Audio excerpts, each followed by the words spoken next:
मलाई आज अप्ठ्यारो विषय दिनुभयो। यो आफ्नो बारेमा बोल्ने विषय अलि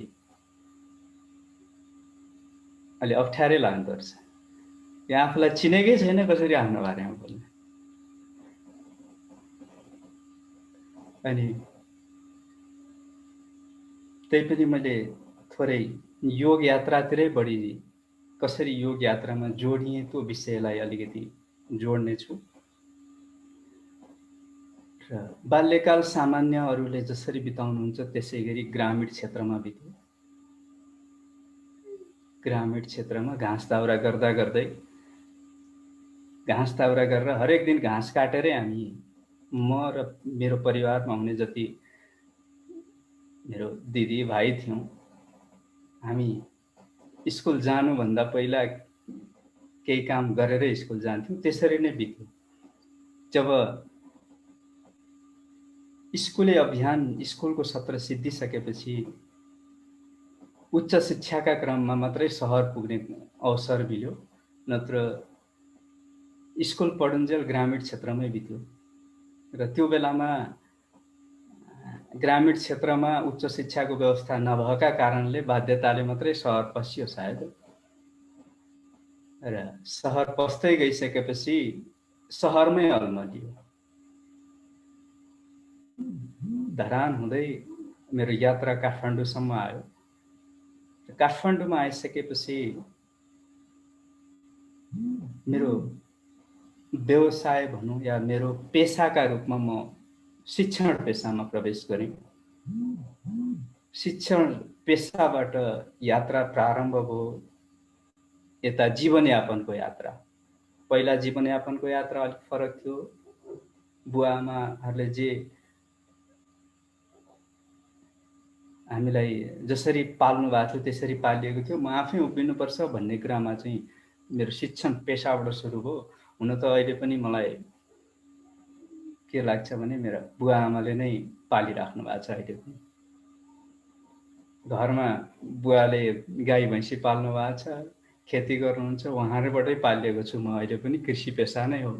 त्यही पनि शिक्षण पेसा म केही नुवाकोटमा गएँ, सिन्धुपाल्चोकमा गएँ र काठमाडौँमा पनि शिक्षण पेसा गरेँ। त्यही शिक्षण पेसाका क्रममा काठमाडौँ बसाइका क्रममा म पहिलेदेखि नै घरमा हुन्जेल खेतीको काम गरिन्थ्यो, शारीरिक श्रम हुन्थ्यो। जब सहर पस्यो, पढ्न बस्यो, त्यसपछि शारीरिक श्रम कम भयो। तर पनि म बिहान बिहान प्रातः भ्रमणको कार्य चाहिँ पहिलेदेखि गर्थेँ। तर शिक्षण पेसाका क्रममा पनि मैले त्यो क्रमलाई रोकिनँ, निरन्तर गरिरहन्थेँ। तर यो योग विषय थाहा थिएन। योग विषय थाहा थिएन, तर कहिलेकाहीँ टेलिभिजनमा देखिन्थ्यो, थोरै बहुत थोरै देखिन्थ्यो। नेपाल टेलिभिजनबाट पनि आउँथ्यो एउटा कार्यक्रम, र केही घरिघरि त्यहाँ देख्थेँ। त्यो टाउको टेकेर उभिएको देख्थेँ, आसन थाहा थिएन।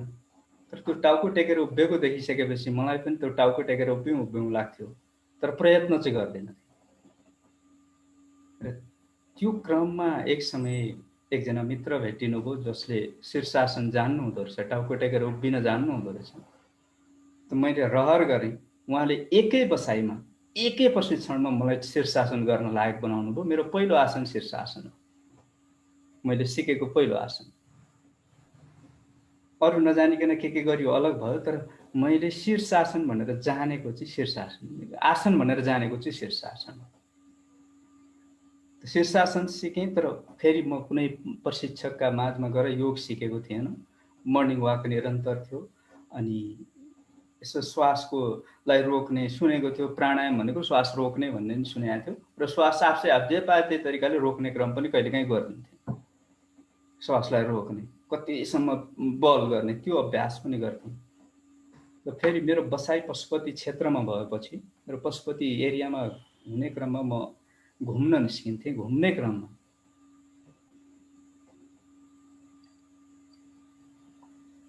क्रममा एक ठाउँ योग शिविर भनेर देखेँ। योग शिविर देखेपछि त्यहाँ प्रवेश गरेँ। योग शिविर देखेपछि प्रवेश गरेँ। पहिलो दिन जाने बित्तिकै पहिलो दिनको प्रशिक्षणमा यो कुरा मैले अस्ति हाम्रो प्रेम सरको कार्यक्रममा पनि सुनाएको थिएँ। पहिलो दिनको प्रशिक्षणमा ओमको उच्चारण गर्दाखेरि म भुतुक्क भएको छु। भुतुक्क भनेको हाँसेर, त्यहाँ कुतकुती लागेर, भित्रबाट काउकुती लागेर धेरैजनाले एकसाथ बोल्दा म उच्चारण नगर्ने सुन्ने मात्रै भएँ। त्यस दिन चाहिँ लुकेर सुन्ने हुँदाखेरि विभिन्न खालका आवाजहरू सुनियो र मलाई एकदम गाह्रो भयो। त्यो कुरालाई प्रशिक्षकले, गुरुले हेरिराख्नु भएको रहेछ र हिँड्ने क्रममा उहाँले मलाई के भन्नुभयो भने, तपाईँ कुनै पनि आवेगलाई नरोक्नुहोस् है भन्नुभयो। भनेको तपाईँलाई हाँसो उठ्यो भने हाँसिदिनुहोस्। उहाँले त्यही सङ्केत गर्नुभएको, कुनै आवेगलाई नरोक्नुहोस् भन्नुभयो। तर भोलिपल्ट मलाई त्यो अवस्था भएन र मैले राम्रोसँग ओमको उच्चारण गरेँ। भोलिपल्टै मलाई त्यसले एक खालको स्पर्श गर्यो, एक खालको आकर्षण पैदा गर्यो ओमको उच्चारणले। र अरू आसन त छँदैछन्। मैले त्यही बेलामा त्यतिखेर हामीले 1 हप्ताको शिविर एटेन्ड गरेका थियौँ। त्यो 1 हप्ताको शिविरमा मैले केही आसन पनि सिकेँ, ओम उच्चारण गर्न सिकेँ, मन्त्र पनि सिकाउनु भएको थियो। तर अरू मन्त्रमा मैले ध्यान दिइनँ त्यतिखेर। अरू मन्त्रहरू पनि सिकेको थियो, तर त्यतिखेर मैले त्यसलाई ध्यान दिइनँ। र 1 हप्तापछि त्यहाँ गुरुले मलाई बाहिर नयाँहरूलाई सिकाइथ्यो, भित्र पुरानाहरूलाई सिकाइथ्यो। र गुरुले मलाई भित्र पुराना साथीहरूलाई सिकाउनका लागि अनुमति दिनुभयो। म त धेरै जान्ने भइहालेँ त्यसपछि। त 1 हप्तापछि त्यहाँ उहाँले मलाई प्रशिक्षणको अवसर दिइसकेपछि म सिकाउँदै गएँ। सिकाउँदै जाँदाखेरि सिक्नेहरूमा पनि एक खालको उत्साह पाएँ कि उहाँहरूले पनि मलाई हौसला दिनुभयो। उहाँहरूले मलाई प्रेरणा दिनुभयो कि लोकनाथजी तपाईँको राम्रो छ। त राम्रो छ भनेपछि मलाई पनि एक खालको हौसला पैदा भयो कि मैले खोज्न थालेँ। अब योगका विषयमा खोज्न थालेँ। मैले त्यसपछि किताब पनि देखेँ। त्यसपछि अरू च्यानलहरूमा पनि कार्यक्रमहरू देख्न थाल्यो। पहिला कहिलेकाहीँ त्यो नेपाल टेलिभिजनमा देखेको त्यति हो। त अनि खोज्दै जाँदा अरू सेन्टरहरूमा पनि पुग्न थालेँ। खोज्ने क्रम अगाडि बढ्दै गयो। यो लगभग 58 सालको वरिपरि। र त्यही क्रममा म अहिले मेटेरियलिस्ट पनि हो। त्यस बेला म यो वर्षक मन्दिर अरूलाई लिएर जाने, मन्दिर प्रवेश नगर्ने गर्थेँ र बाहिर म चप्पल लुगाएर बस्ने गर्थेँ पहिला। अनि त्यही खालका साहित्यहरूको खोजी गरेर पढ्थेँ। र त्यो क्रममा एकजना त्यस्तै अलि पत्रकारले लेख्नुभयो, ध्यानको विषयमा लेखेको देखेँ। यी मेटेरियलिस्टहरूले के को ध्यानका विषयमा लेख्छन् भनेर मलाई पनि जिज्ञासा पैदा भयो कि ध्यानमा पनि विशेष गरी विपस्सनाका विषयमा लेख्नु भएको थियो। र म त्यो देखिसकेपछि एकचोटि म पनि विपस्सना जान्छु भन्ने एउटा हिम्मत गरेँ। यो यसरी यो योगमा जोडिनुभन्दा पहिलेकै कुरा है, जब आसन प्राणायामका अभ्यास गर्नुभन्दा पहिलेको कुरा हो। र म विपस्सना गएँ पहिलोपटक। त विपस्सनामा जब बसेँ, मलाई अरूले कसैले त्यस विषयमा बताउनु भएको थिएन। खालि मैले लेख पढेको देखेर गएको, लेखबाट प्रभावित भएर गएको, प्रभावित भन्दा नि परीक्षण गर्न गएको। अनि 3 दिनसम्म मलाई बडा कठिन भयो कि 3 दिनसम्म बेकारमा आएँ कि यो कस्तो ठाउँमा आएछु। यस्तो समाजमा बसेको मान्छे कहाँ यहाँ बोल्न नि पाइँदैन, खालि श्वासलाई हेर भन्ने आएछ। अनि 3 दिनसम्म त यो सही ठाउँमा आइन भन्ने लाग्यो। तर चौथो दिनदेखि मात्रै मलाई त्यसले स्पर्श गर्यो। र एउटा वैज्ञानिक ध्यान हो भन्ने त्यसपछि त्यसले मलाई प्रभावित पार्यो विपस्सना। हुन त म त्यसपछि फेरि पुनः बस्न त गएको छुइनँ, तर धेरै साथीहरूलाई मैले त्यसप्रति प्रेरित गरेको छु कि ध्यान नै सिक्ने हो र ध्यानकै अभ्यास गर्ने हो भने विपस्सनै जानुपर्छ भन्ने यो मलाई छाप बस्यो। र यता योग यात्रा जब सुरु भयो र 1 हप्ताको योग प्रशिक्षणपछि मैले प्रशिक्षण दिने अवसर पनि पाएँ, खोज्दै गएँ र खोज्दै जाँदा अहिले वाल्मिकीको कक्षाहरू चलिरहेको छ। धेरै साथीहरू, हाम्रै साथीहरू जोडिनु भएको छ कि म त्यहाँ गएँ। त्यहाँ जाँदा त्यहाँका प्रशिक्षकले मलाई तपाईँ अब यो 6 महिनाको होइन, तपाईँ मास्टर्स गर्नुहोस् भन्दिनु। मास्टर्स गर्नुहोस् भनेर मलाई गुरुकुल काङ्गडी पनि जानका लागि उहाँहरूले व्यवस्था पनि गरिदिनु भयो। म गएँ, तर म गएँ त्यहाँ, तर पहिलोचोटि म भारत यात्रामा निस्केँ। त निस्किँदा म यस्तो दारी अल्थिनँ त्यतिखेर। हुन त म स्कुल पढाउँदा पनि, टिचिङ गर्दा पनि म छोडिदिन्थेँ। म पालेको त भन्दिनँ, धेरैले पालेको भनेर सोध्नुहुन्छ, म पालेको भन्दिनँ। मैले पाल्ने भएको यहाँ पनि अलि मजाले पाल्ने थिएँ, तर आउँदैन। त्यसैले यसलाई मैले नचलाएको मात्रै हो। त्यो स्कुल पढाउँदा पनि म छोडिदिने गर्थेँ र एकचोटि यो दारीका कारणले मैले पक्राउ पनि खाएको छु। 1-2 घन्टा है। तर त्यतिखेर अलि बिगबिगी थियो, यता सशस्त्र द्वन्द्वको बिगबिगी, दाडी युद्ध। यता त्यो बेलामा म 1-2 घन्टा बाटामा उभिनु परेको अवस्था पनि छ। उहाँहरूले धेरै परीक्षण गर्नुभयो, जसले पक्रिनुभयो उहाँहरूले परीक्षण गर्नुभयो। म कार्यक्षेत्रमा जाने थिएँ, त्यो जान नै पाइनँ। त्यसले एउटा यसले गर्दा अलिअलि त्यो दुःख पनि भयो, एक खालको अनुभव पनि हो। त्यसलाई मैले आफूलाई सिकाइका रूपमा, अनुभवका रूपमा लिएको छु। र यसरी यो यात्रा अगाडि बढ्दै जाँदा म भारत जाँदा सफा चढ्थेँ र टोपी, नेपाली टोपी पनि लगाउँथेँ। म हरिद्वार पुग्ने बित्तिकै जसले मलाई रिसिभ गर्नुभयो, उहाँले टोपी खोल्न लगाउनु भयो। किन भन्दा अलि त्यहाँ हेप्छन् भनेर। अब मलाई त्यहीँबाट खटपटी भयो कि मलाई 1 हप्ता टिक्न मुस्किल पर्यो। मलाई त्यो राष्ट्रियताले पोल्यो। त्यसपछि म 1 हप्तापछि नै फर्किएँ। त्यो फर्किने क्रममा यता पतञ्जलि योग समिति नेपालका केन्द्रीय प्रभारीज्यूको बारेमा सुनेको थिएँ। आदरणीय सुशीला दिदी मेरो गुरु हो। उहाँले मलाई यो वाक कलामा प्रशिक्षण दिनुभएको थियो। उहाँले नि मलाई त्यसै गरी प्रेरणा दिनुभयो र लोकनाथजी राम्रो छ, उहाँको नि भाषा यही हो, त्यसले पनि प्रेरणा दियो।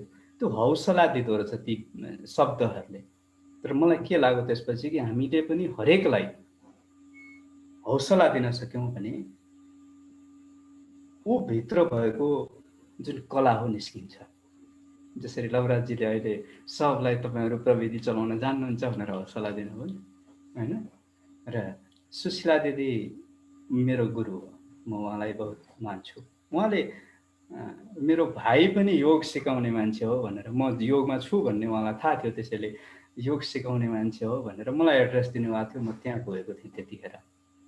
र पछि त्यही भेटका कारणले मलाई पतञ्जलि योग समितिमा जोडिन सजिलो हो कि मैले स्क्रिनमा, आस्थाको स्क्रिनमा लवदेव मिश्र भनेर देख्ने बित्तिकै कता कता चिनेको मान्छे हो भनेर म खोजी गर्दै यतातिर जोडिएँ। म एकल यात्रामा थिएँ।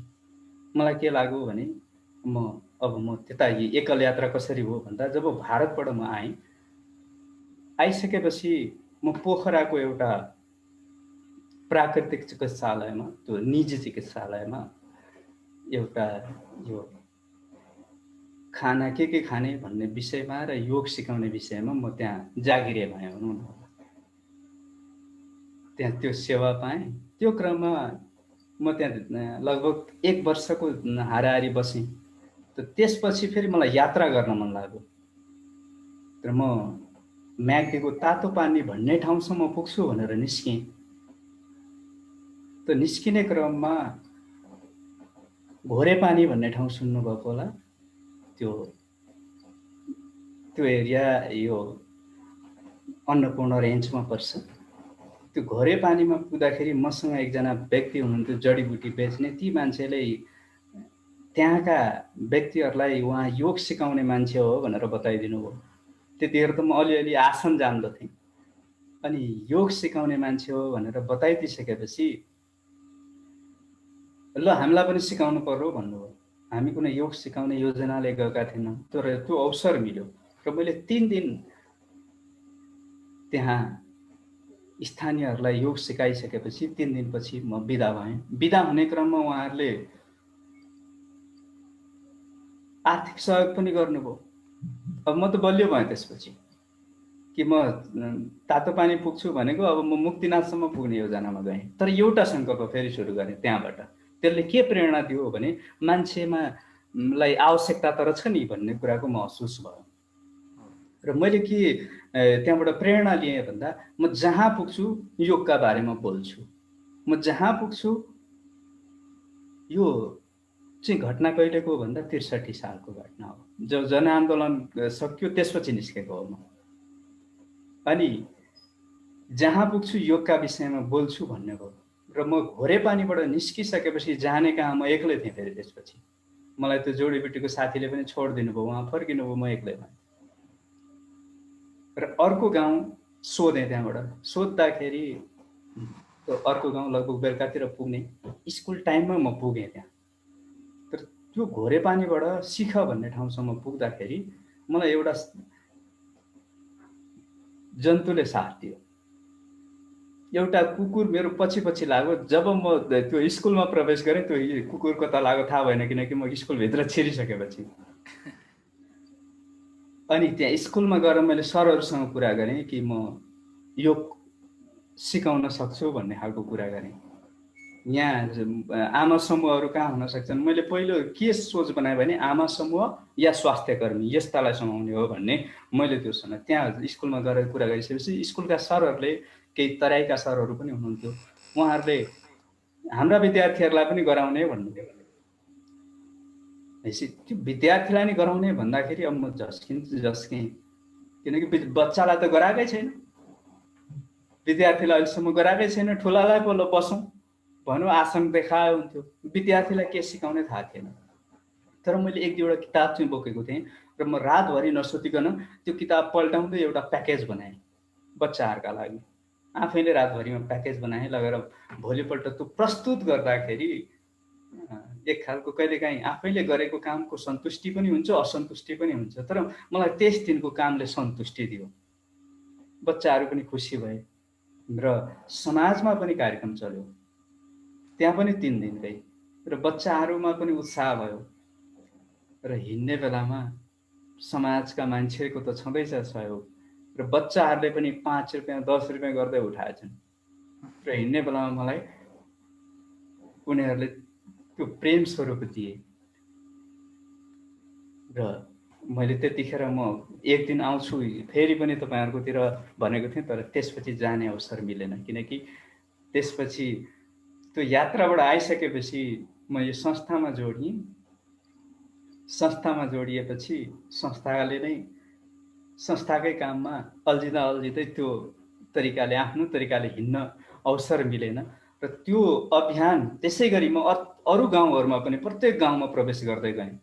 र कतिपय स्कुल त कहीँ छोडिनँ। त्यसपछि स्कुलमा प्रवेश गर्दाखेरि अलिक कठिन पनि मान्नुहुन्थ्यो कहीँ, तर कठिनलाई पनि म छोड्दिनँ थिएँ, कठिन ठाउँमा पनि छोड्दिनँ थिएँ। जब क्लास लिइसक्थेँ त्यसपछि उहाँहरू पनि खुसी हुनुहुन्थ्यो। अनि त्यो यात्रामा अर्को एउटा सिकाइ के भयो भने त्यतिखेर यो दारीको अवस्था यो थिएन, अलिअलि सुरुवात भएको थियो। रमाइलो घटना यहाँहरूलाई सुनाउँछु।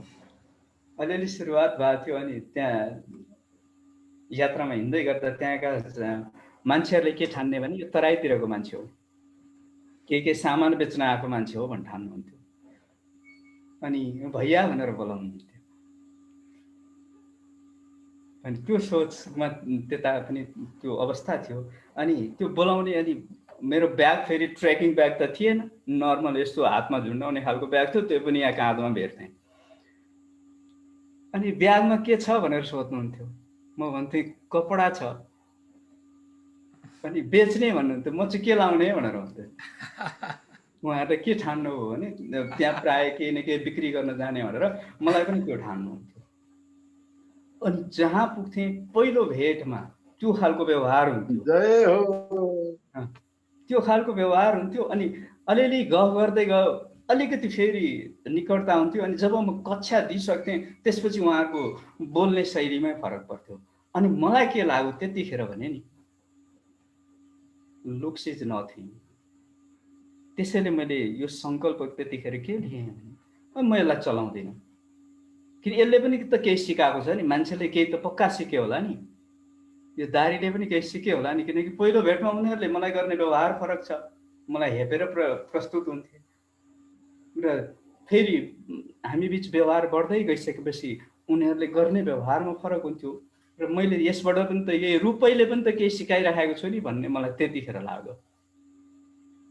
लुक्स इज नथिङ, यो खालि रूप केही होइन है भन्ने कुरा त्यतिखेर नि सिकाइ भइरहेको छ भन्ने लागेर मैले यसलाई चलाइनँ। हुन त अब अहिले झट्ट हेर्दाखेरि स्वामीजी महाराजलाई देखेर राखेको होला भन्ने हुनसक्छ र स्वामीजी महाराजसँग जोडिनुभन्दा पहिलेदेखि नै थियो है फेरि। त्यसैले अनि पछि जोडिएपछि अब यो रहिराखेको छ, चलेन, यति मात्र फरक हो। र पछि म मुक्तिनाथ गएँ। अनि त्यो यात्रामा जाँदाखेरि स्याउको राजधानी यहाँलाई थाहा छ मार्फा। त्यो मुस्ताङमा चाहिँ सबै ठाउँमा यो मुखिया प्रथा हुँदो रहेछ। त्यो मार्फामा गएँ। मार्फामा पुग्दाखेरि कार्यक्रम आयोजना त्यहाँको मुखियाले गर्नुभयो। मुखिया फेरि अहिले हाम्रो नरेन्द्र लालचन हुनुहुन्छ नि, गण्डकी प्रदेश प्रमुख, उहाँको भाइ हुनुहुन्थ्यो त्यहाँ। उहाँले आह्वान गर्नुभयो, साथीहरू खासै भेला हुनु भएन, त्यति महत्त्व दिनु भएन। अनि त्यहीँनिर कृषि फार्म छ, कृषि फार्ममा एकजना डाक्टर साहब हुनुहुन्थ्यो त्यहाँको प्रमुख। उहाँसँग पनि मेरो भेट भयो। उहाँले ल हाम्रोमा एक दिन गरौँ भन्नुभयो। त एक दिन त्यहाँ कार्यक्रम गरिसकेपछि स्थानीय एकजना सर एक दुईजना त्यो कार्यक्रममा बस्नुभएको रहेछ। त्यो कार्यक्रम देखिसकेपछि उहाँले साथीभाइहरूलाई सायद कन्भिन्स कुरा गर्नुभयो क्यार कि कार्यक्रम राम्रो हुने रहेछ भन्ने कुरा गर्नुभयो क्यार। तर म त्यो कार्यक्रम लिएर अगाडि बढिहालेँ। म सदरमुकाम पुगेँ। सदरमुकाममा म झन्डै 15 दिन जति विभिन्न ठाउँमा, कहिले स्कुलहरूमा, कहिले स्थानीयमा, कहिले होटलमा, कहिले आर्मी क्याम्पमा, विभिन्न ठाउँमा कार्यक्रमहरू दिइराख्दाखेरि फेरि मार्फाबाट खबर पुग्यो कि यहाँ फेरि कार्यक्रम चाहियो भनेर। मैले अरू हरेक ठाउँमा 3-3 दिन दिँदै गएको कार्यक्रम फेरि मार्फा फर्केर आउँदाखेरि उहाँहरूले छोड्नु भएन। मैले 5 दिन कार्यक्रम दिनु पर्यो। जहाँ पहिलोचोटि भेला हुन मुस्किल भएको थियो त्यही ठाउँमा सफल कार्यक्रम बन्यो फेरि। यसरी त्यो मुस्ताङ यात्रा, यो तल्लो मुस्ताङको कुरा भयो, अप्पर मुस्ताङमा पनि केही ठाउँमा कार्यक्रम भयो। र मुक्तिनाथ पुगिसकेपछि फेरि मलाई अर्को सङ्कल्प गर्न मन लाग्यो कि त्यहाँ पुग्दा पुग्दै यात्रामा जाँदै जाँदा दामोदर कुण्डका बारेमा चाल पाएँ। अब मलाई मुक्तिनाथ पुगेपछि दामोदर कुण्ड जान मन लाग्यो। दामोदर कुण्ड जाने भनिसकेपछि जसले त्यहाँ जोसँग मैले कुरा गरेँ उहाँहरू तपाईँ सक्नुहुन्न भन्ने। फेरि मलाई यो चुनौती दिएपछि बडा कठिन हुन्छ, चुनौती पुरा गर्नुपर्छ कि। त्यसपछि म जान्छु भने कपडा छैन, फेरि कपडा जम्मा एउटा ट्र्याक सुट छ तातो कपडाका रूपमा। र एकजनाले मलाई त्यहाँ त्यो श्राद्ध गर्ने ठाउँ के भन्छ मुक्तिनाथ भन्दा तल त्यहाँ हो, त्यहाँनेरिका सरहरूसँग पनि हाम्रो 1-2 दिनको बसाइ भयो। सरहरूले मलाई के बताइदिनु भयो भने त्यहाँनिर जति पनि टिचरहरू हुनुहुन्छ, त्यो मुस्ताङमा पढाउने टिचरहरू पर्वततिरका, म्याग्दीतिरका, बागलुङतिरका हुनुहुन्छ। त त्यहाँ सरहरूले सबैलाई चिन्नु भएको छ। उहाँहरूले सबै यस ठाउँमा यो सर हुनुहुन्छ, यस ठाउँमा यो सर हुनुहुन्छ भनेर मलाई एड्रेस दिनुभयो। सजिलो भयो मलाई। र त्यहाँबाट एकजनाले मलाई ल तपाईँ यात्रामा हुनुहुन्छ, कम्बल चाहिँ लिएर जानुहोस् भनेर एउटा कम्बल दिनुभयो। त्यो कम्बल बोकेर म हिँडेँ एक्लै। फेरि साथी कोही छैन। फेरि त्यो मरुभूमि, मुस्ताङ भनेको मरुभूमि हो। एउटा गाउँबाट अर्को ठाउँ, गाउँ पुग्नलाई लगभग कतिपय ठाउँमा त 1 दिनै लाग्छ। त्यस्ता ठाउँमा म कागबेनीबाट अगाडि बढेँ। 1-1.5 घन्टा हिँडिसकेपछि अब मलाई अप्ठ्यारो भयो। अप्ठ्यारो के भयो भने यहाँबाट बाटो हिँडिराखेको छु, त्यो दिउँसो यहाँ हामीले एउटा गीत पनि सुनेका छौँ नि, जोन सोमे बजारमा 12 बजे हावा सरेर, त्यो त हावा उडाउने खालकै हुन्छ। म पनि फेरि दिउँसैतिर निस्केँ र अगाडि बढ्दैछु, माथिबाट ढुङ्गा झरेको झरै गर्छ, केही अगाडि मान्छे कोही देखिँदैन। अनि तै पनि अब पछाडि फर्किन मन छैन, अब त्यत्रो अगाडि बढिसकिहालेँ, पछाडि फर्किन पनि गाह्रो भयो। अगाडि बढ्दै गएँ, अलिअलि कुद्दै कुद्दै गएँ, किनभने झरेको झरै छ, त्यो त हावाले पनि झर्दो रहेछ। अनि अलि अगाडि पर एउटा घोडा देखेँ, त्यो घोडाको सहारामा म फेरि कुदेँ, अगाडि बढेँ र अगाडि बढ्दै गएँ। जाँदै गर्दा बाटामा झन्नै एकजना मित्र भेटिनु, फेरि टिचर। उहाँ पनि यात्रामा हुनुहुँदो रहेछ, गाउँमा आउनुभएको, फेरि आफ्नो स्कुलमा जानुभएको। तर अब हामी सँगै हिँडौँ त भने अलि उहाँले चाहिँ फेरि काहीँ काहीँ यसो काहीँ बस्ने ठाउँ भेट्नुभयो भने अलिअलि लगाइदिइहाल्ने, कडा पानी लगाइदिने। अब हिँड्न त हिँड्यो। एक दिन उहाँसँगै हिँडेपछि फेरि लाग्यो अब उहाँलाई मैले सहारा के ठानेको थिएँ भने उहाँसँगै हिँडिराख्दाखेरि मलाई बाटामा अझ गाइड हुन्छ भनेको, उहाँसँग हिँड्दाखेरि मलाई लामो समय लाग्ने भएपछि मैले उहाँलाई पनि छोड्दिनँ, फेरि एक्लै हिँडेँ र गाउँ छोडेर पनि एक दिन पार्टीमा बास बसेर मात्रै दामोदरकण्ड पुगिने। मैले एउटा गाउँमा पुगिसक्दाखेरि, अब त्यो अहिले मैले ठ्याक्क नाम बिर्सेँ, त्यो गाउँबाट एउटा टोली, पोखराको टोली अगाडि बढेको छ दामोदरकुण्ड जान भन्ने सुनेपछि म बिहानै त्यहाँबाट लम्केँ। 11 घन्टा नरोकिकन यात्रा गरेँ। 11 घन्टा हिँडेपछि त्यो टोलीलाई मैले भेट्टाएँ र बास बस्ने ठाउँमै भेट्टाएँ। अनि त्यो बास बस्ने ठाउँ पुग्नुभन्दा पहिले एउटा गाउँ आउँछ घारा भन्ने ठाउँ, त्यहाँनिर एकजना सरले मलाई एउटा के भन्छ स्लिपिङ ब्याग दिनुभयो। गाह्रो हुन्छ माथि भनेर स्लिपिङ ब्याग दिनुभयो। त्यो स्लिपिङ ब्याग बोकेर गएको थिएँ। त्यो जहाँ पार्टी हो त्यो पार्टीमा खाना बनाउने तयारी गर्दै हुनुहुन्छ त्यहाँ पोखराका जो यात्रीहरू हुनुहुन्थ्यो उहाँहरू। र त्यहाँ बास बस्ने क्रममा मैले ओड्ने ओछ्याउनेको व्यवस्था अरूहरूको पनि आफ्नै थियो, मेरो पनि छँदै थियो। तैपनि त्यहाँ गोठ पालेर बस्ने त्यो टाइममा गोठको व्यवस्था हुँदो रहेछ र जसको गोठ थियो त्यहाँ गएर अलिअलि ओड्ने ओछ्याउने मागेँ र ओड्ने ओछ्याउने व्यवस्था गरेर बस्यो। त्यो मलाई दिएको स्लिपिङ ब्याग चाहिँ फेरि कस्तो उल्टो पर्दैछ भने चेन्ज लगाइसक्दाखेरि खुस्किँदो रहेछ। अनि रातभरि चिसो भयो, सुतिएन, निदाउनै गाह्रो हुँदो रहेछ, धेरै चिसो। त्यसरी दामोदरकण्ड पुग्यो। भोलिपल्ट दामोदरकुण्डबाट फर्किसकेपछि जति पनि त्यहाँ देखिनु भएको थियो यात्रीहरू, उहाँहरू सबैको फर्किँदै क्रममा यो अनुहारमा कालो, त्यो पाप्रा बसेको जस्तो हुँदो रहेछ। मेरोमा मात्रै थिएन। अब मलाई लाग्यो त्यसपछि मात्रै ओहो योगमा शक्ति रहेछ भन्ने अनुभव मलाई त्यो यात्राले सिकायो। पहिला चाहिँ रमाइलाका लागि गर्दै थिएँ अनि मलाई त्यसमा आनन्द पनि आइरहेको थियो, तर त्यसको फाइदा यतिसम्म होला भन्ने मलाई लागेको थिएन। र त्यो यात्राले मलाई योगमा यति शक्ति रहेछ, त्यतिखेर प्राणायाम त हुँदैन थियो, कम हुन्थ्यो। त प्राणायाम म ओमको जप चाहिँ अलिक बढी नै गर्थेँ त्यतिखेर। त्यो ओमको जपले प्राणायामको काम त गरेको रहेछ।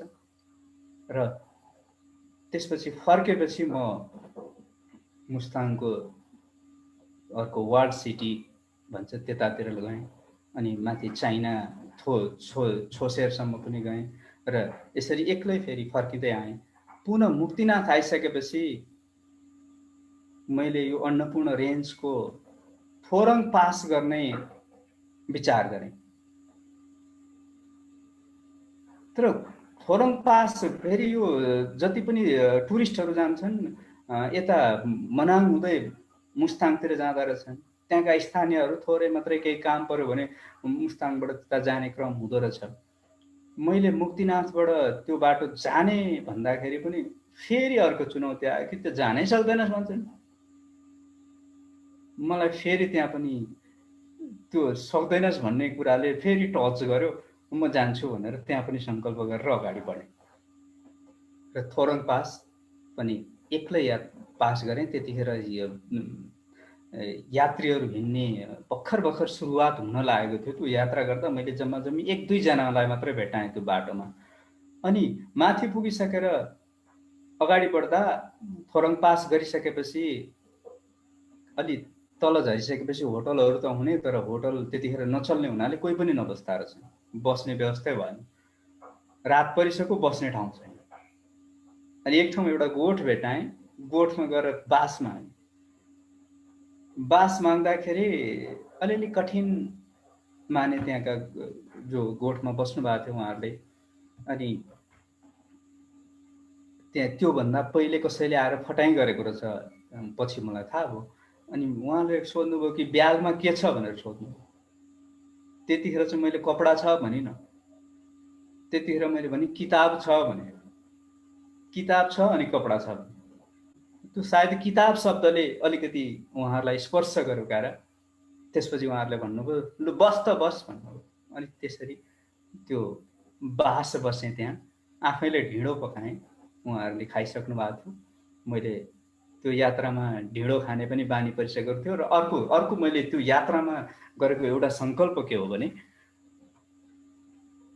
म स्थानीय रूपमा जे प्राप्त हुन्छ त्यो खान्छु, स्थानीय ठाउँमा जे फल्छ त्यो खान्छु भनेर मैले यात्रा गरेँ, सङ्कल्प गरेका थिएँ कि मैले त्यो यात्रामा चामलको प्रयोग गरिनँ।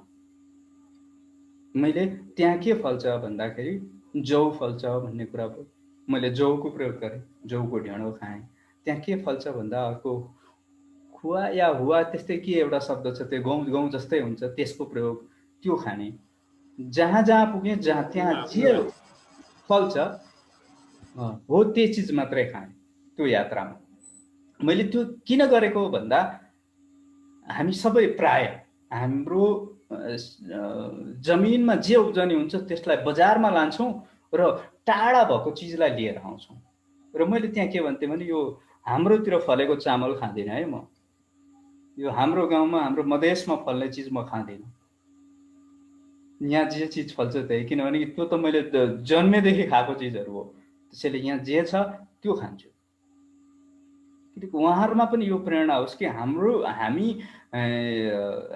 हामी जे उत्पादन गरिराखेको छौँ यो चिज पनि महत्त्वपूर्ण कुरा रहेछ है भन्ने खालको होस् भन्ने पनि उद्देश्य। र अर्को कुरा जहाँ जे चिज उपलब्ध हुन्छ, जे चिज उब्जनी हुन्छ, त्यो हावापानीमा जे फल्छ त्यो हावापानीमा रहनेहरूलाई त्यही उपयुक्त हुन्छ। जडीबुटी पनि हामी जुन हावापानीमा रहन्छौँ त्यो हावापानीमा भएको जडीबुटी सबभन्दा बढी फाइदाजनक हुन्छ। यो मेरो त्यतिखेर देखेको मान्यता थियो र त्यस आधारमा म त्यो प्रयोग गर्दै हिँडेको थिएँ। र मनाङ प्रवेश गरिसकेपछि त्यहाँ बास बसेँ, गोठमा बास बसेँ। र गोठमा बास बस्दाखेरि त्यो गोठमा के छ भने बहुत धुलोमाथि ओछ्याएको डस्ना कस्तो होला, अनि त्यहाँबाट ओड्ने कस्तो होला, धुलै धुलो भएको। र मलाई लक्ष्मीप्रसाद देवकोटाको त्यो एउटा कविता छ नि, मानिस ठुलो दिलले हुन्छ जातले हुँदैन भन्ने। अनि त्यो यति मिठो निद्रा आयो त्यो धुलोमा ओछ्याएको डस्ना र धुलोमा पुरिएको ओढ्ने ओढेर सुत्दाखेरि बहुत मिठो निद्रा आयो। र त्यसरी म मनाङको यात्रा सुरुवात गरेँ। र मनाङको सदरमुकाम आइसकेपछि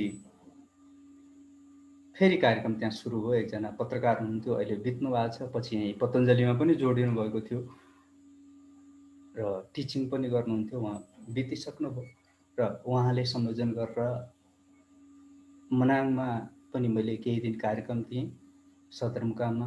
त्यसपछि फेरि अर्को कठिन यात्रा सुरु हो। कठिन कस्तो भने पानी खुब पर्न थाल्यो। पानी यस्तो पानी पर्न थाल्यो, परेको परै गर्छ। अनि अब यात्रा त सुरु भयो। कस्तोसम्म यात्रा भयो भने ठाउँ ठाउँमा त्यो समाउनका लागि भनेर के गाडेर बनाइदिएको थियो। त्यति कठिन बनाएको, बाटो भत्काएर सब भत्केको थियो। पैदल यात्रा पनि त्यति कठिन थियो।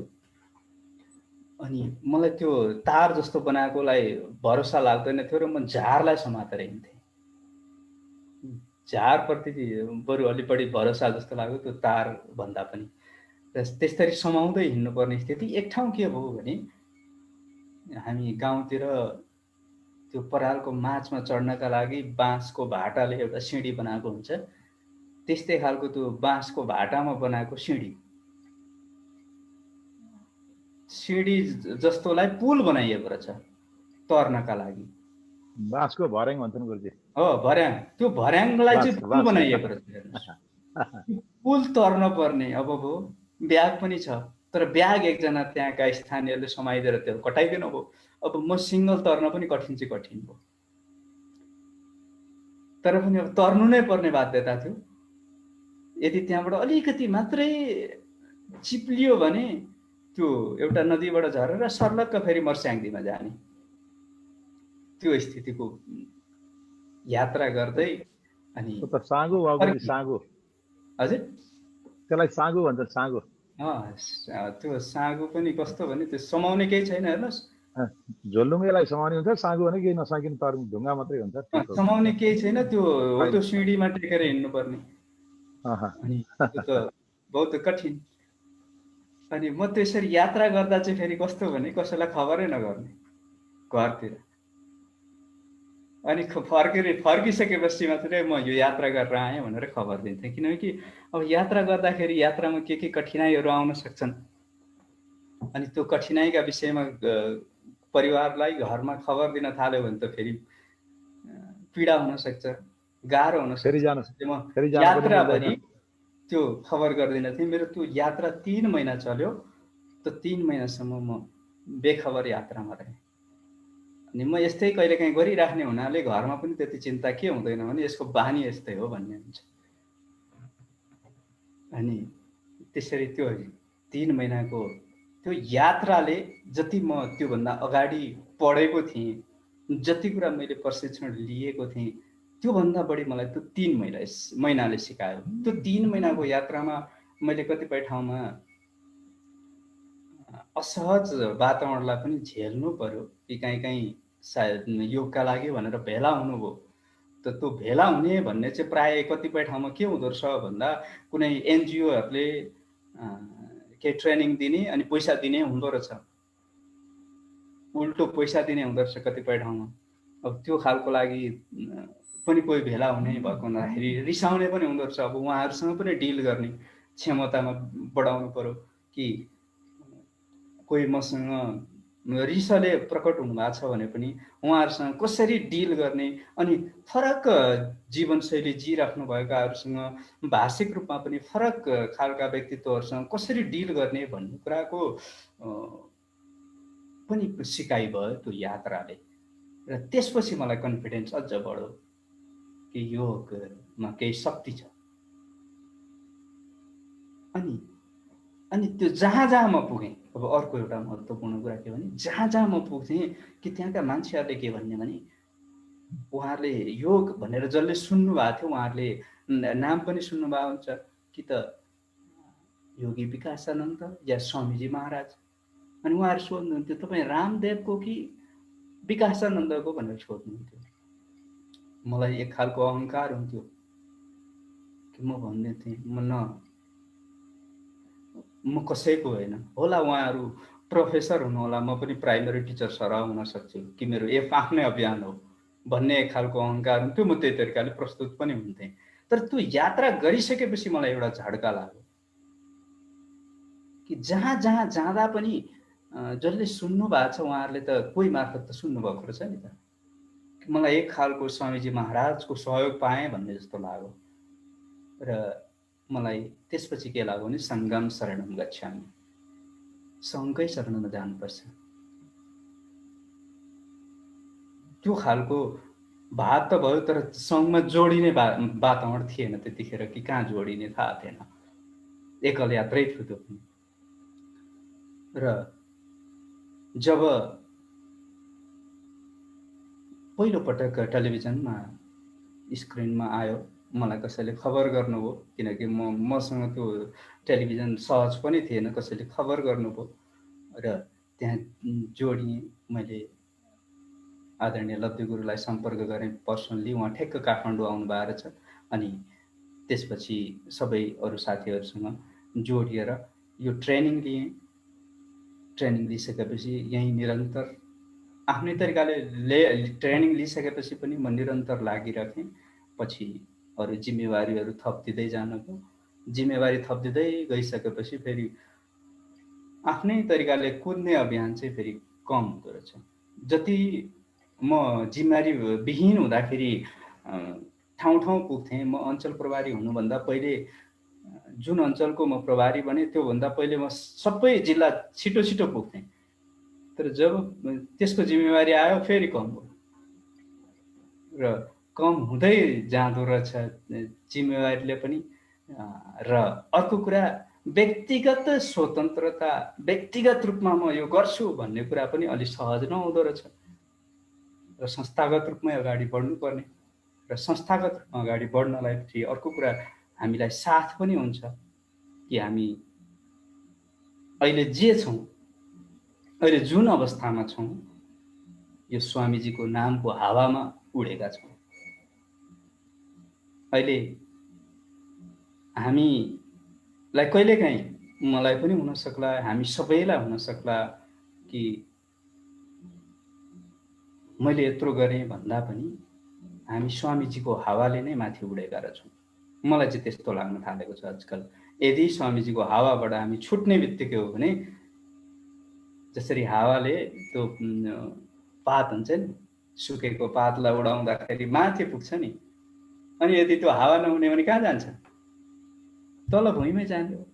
त्यसैले हामी सबै अहिले जति छौँ, स्वामीजी महाराजको एउटा आभाले, एउटा प्रभावले, स्वामीजी महाराज, आचार्य महाराजको त्यो हावाले हामीलाई उडाइरहेको छ।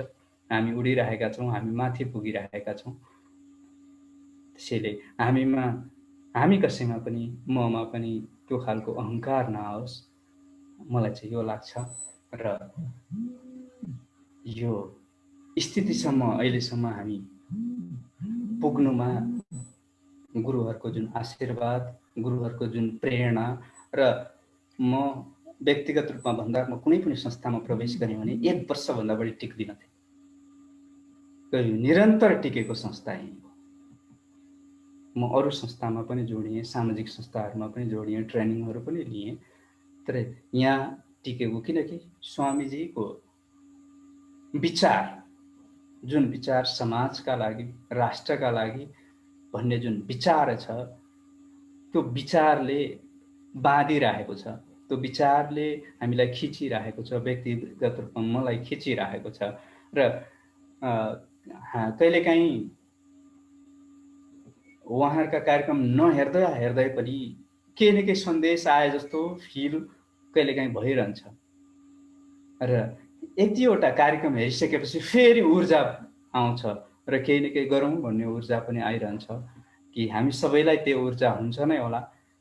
र मैले कति आफ्ना विषयमा भन्न सकेँ त्यो अलग छ। मैले योग यात्राको आफ्नो छोटो यात्रा बताइदिएँ र यति भन्दै, जीवन तुमने दिया है संभालोगे तुम, जीवन तुमने दिया है संभालोगे तुम, आशा हमें है विश्वास है, हर मुश्किल से विदाता निकालोगे तुम, जीवन तुमने दिया है संभालोगे तुम। त जसले दिएको जीवन हो उसैले सम्हाल्छ भन्ने भाव र त्यही समर्पणका साथ अगाडि बढ्ने प्रयत्न गरिरहेको छु। यहाँहरूले सबैलाई फेरि पनि नमन गर्दै, लवराजजी लगायत लक्ष्मणजी जति पनि यहाँ जय हो, जय होस् गुरुदेव। सबैलाई हार्दिक कुरो त पुरै